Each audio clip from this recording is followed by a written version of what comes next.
Recently, the Volkswagen automotive company has begun selling its updated Jetta sedan in Eastern Europe. A nice car, quite popular in different countries, but for us it is not what's important in itself, but rather how it is made. For the Russian market, for example, the production of these cars is carried out in Mexico, but with the engines made in Russia.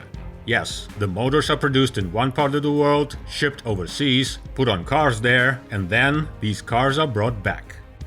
At first glance, this is complete insanity. The goods are being moved tens of thousands of kilometers across the planet. On the other hand, no one is surprised to find on the shelves the Spanish wines, Moroccan oranges, meat from Argentina, not to mention gadgets with screens from Korea, chips from Japan, cables from India, developed in America and assembled in China.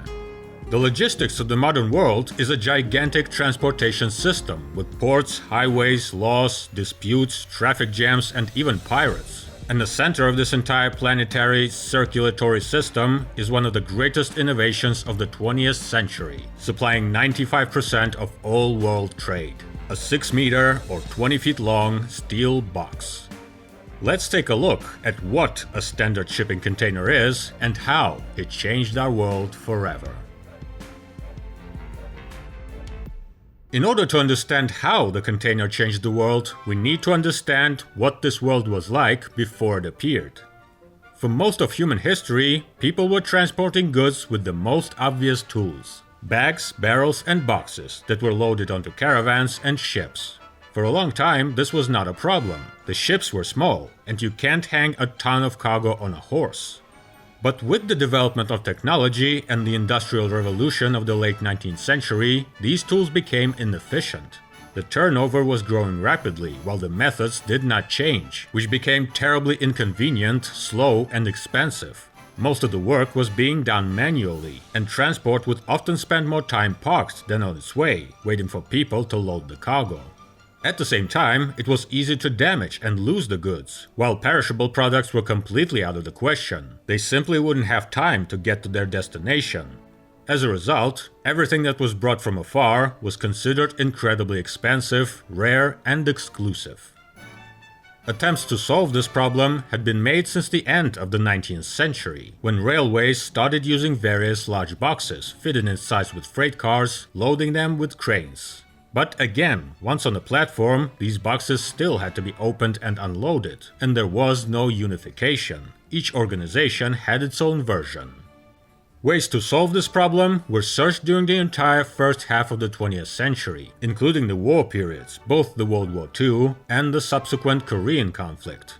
The logistics problems were critical for the military. Too long and complex transportation delayed the work of the rear, which was unacceptable during wartime. This was a particularly difficult problem for the Americans, who, due to geography, were especially dependent on logistics. In 1948, they developed the transporter, a small, corrugated steel container capable of taking approximately 4.1 tons of cargo, 9,000 pounds. It could be placed on airplanes, ships, trains, and trucks.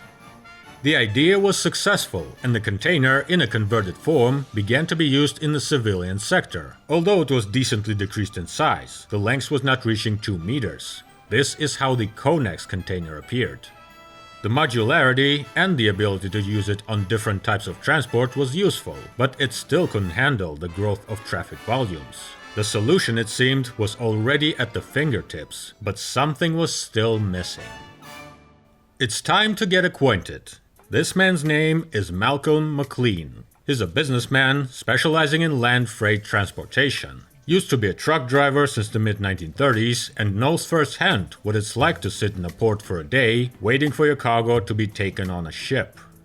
In 1955, in the midst of rapid changes in the industry and with his own vision of its problems, he bought out a small shipping operator to form a transport company, operating both on land and sea. At the same time, he contacted several other container enthusiasts to come up with a universal solution. His partner, Keith Tantlinger, developed a container design with reinforced critical points. Thus, they managed to successfully increase its size while maintaining its strength. The result of this work was the first large 30-foot sea-land container, which became the basis of the revolution in logistics. It had a large capacity, which made it possible to dramatically increase the number of goods. It had a great design, which allowed it to be easily moved with cranes without the fear of it breaking down, and often even stacking them on top of each other like bricks. Besides, it became much easier to do this. A couple of guys on the cranes and on the site more than replaced 100 loaders.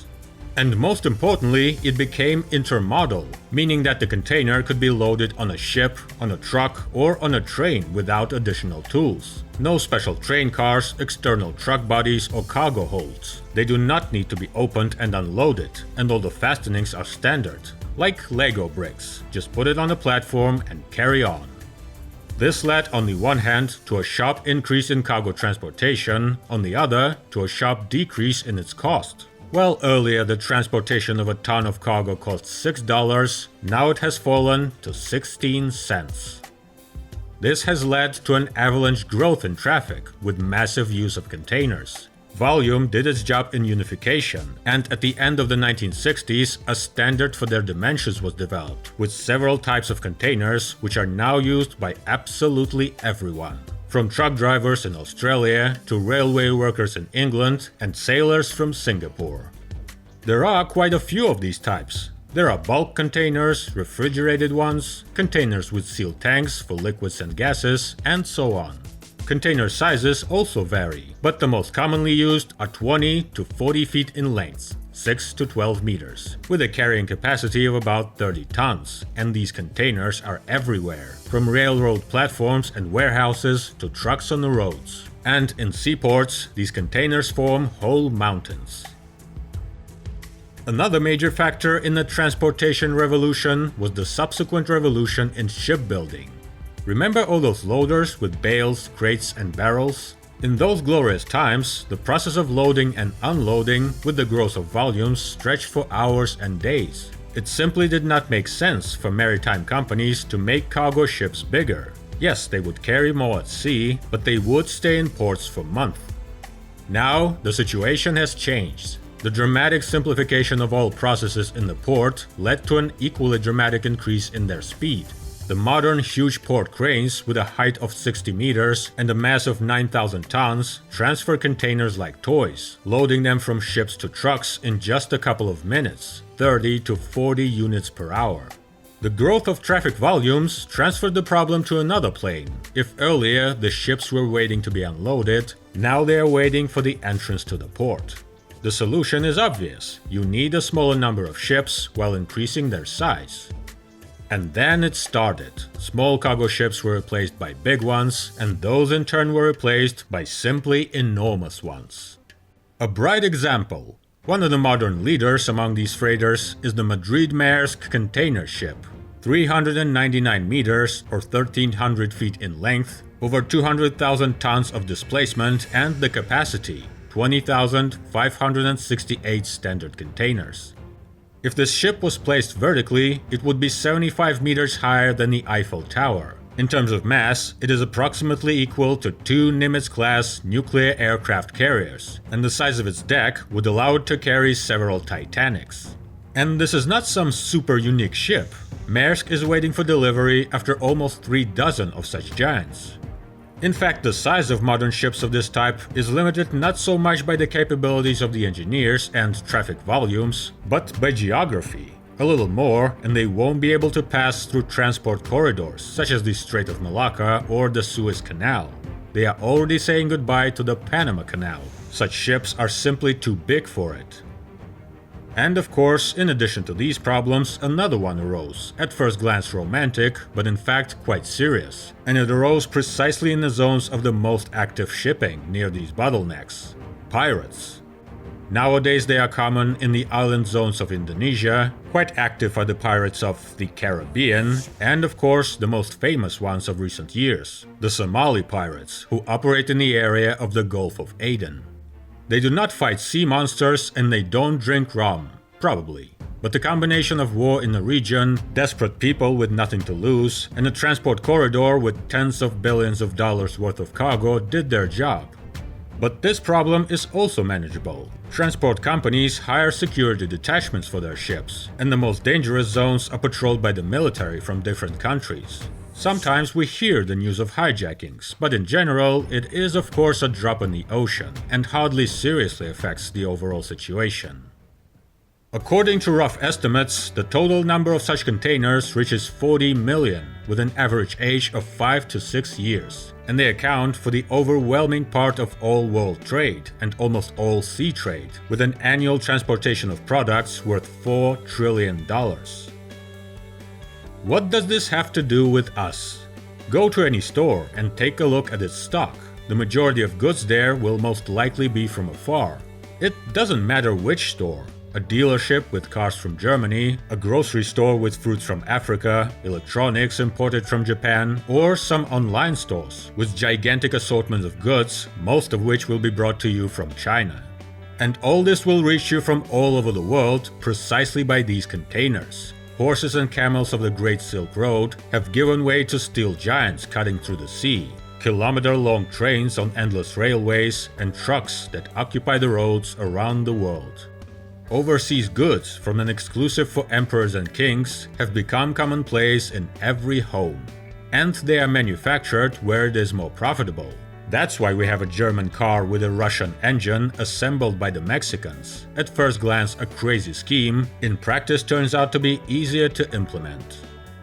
What's more, it doesn't even matter in which country it happens. You can take to the streets of Moscow, New York, Paris, Beijing, or Sydney. Everywhere you will see approximately the same picture.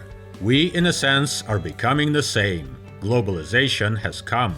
And in this historical trend, many experts put among the first places the appearance of a standard cargo container. And some put it in the first place, believing that at least at the end of the 20th century, it made possibly a greater contribution to the economy than the internet. And this is where we'll end today. The story of the steel box that changed the world continues, just like many other stories. Like the video and subscribe to the channel. There's still a lot of interesting things on the horizon.